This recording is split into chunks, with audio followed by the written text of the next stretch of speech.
you've heard a lot back and forth tonight. You've heard some claims that the town board's an echo chamber. It's absolutely untrue. I mean, I said this at the last forum put on by .info. Anybody who argues with Dave Morandi knows that it's not an echo chamber. John Van Tassel is vocal at all the meetings. I hear from everybody. And, you know, party affiliation has nothing to do with local politics. You say, oh, we need a Republican on the board. You need qualified people is what you need on the board. You need smart people. You need people who are going to be proactive to look in the future.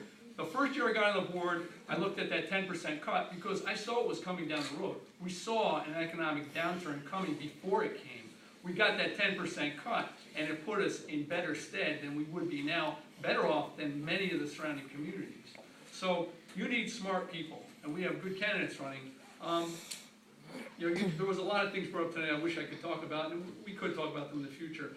The money that goes to the county is another thing. We talk about $1.8 million in sales tax. That may be true. That fluctuates $1.8, $2 million. But there's still $6+ million in property tax going over there. You can't forget about $6 million also leaving. Years, it has been approaching $9 million. So you can't say, well, it's only $1.8 million. And mandates. Mandate is a buzzword. I'm tired of hearing it, mandate. We're not under any oppressive mandate here. And also when you talk about mandates, you talk about the healthcare system, you talk about retirement. Those are things that you do have partial control over, believe me. You can talk about employment, the number of employees you have, staffing you have. You know, I'm a lifelong resident of this community. I run a small business here. I raised my family here. I went to Loretta School. I went to Haldane. I lived there my entire life. I know the needs of this community. Trying to sum up my 12 years on the town board in 2 minutes is very difficult. One thing I have done is save this town a tremendous amount of money. I've done comprehensive insurance reviews, infrastructure projects. I saw this town through disasters, both natural and man-made. We've seen an economic downturn that no one in this room has ever lived through the likes of. So, I mean, that proactive decision to cut the budget has put us in excellent stead. We have fund balances in both funds. We recovered well from 2 back-to-back hurricanes without major impacts to the budget. That is a skillful, set of things that were done here. So anyone who has any questions, I'd love to hang around and answer them. And I want to thank the PCNR. One thing I would say is we are all about building community.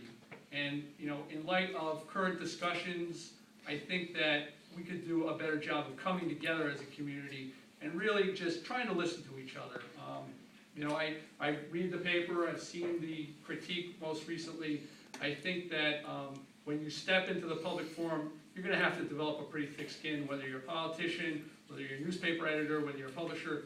I think that there's a lot of opportunity out there to discuss the things that divide us and really try to focus on the things that unite us here in town, which are far, far more than the things that divide us.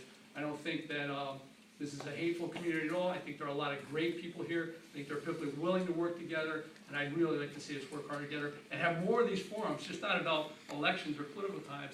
Have these forums to have open public discussions about the issues that people see are important. So I want to thank you again. Thank you, PCNR, and thank you.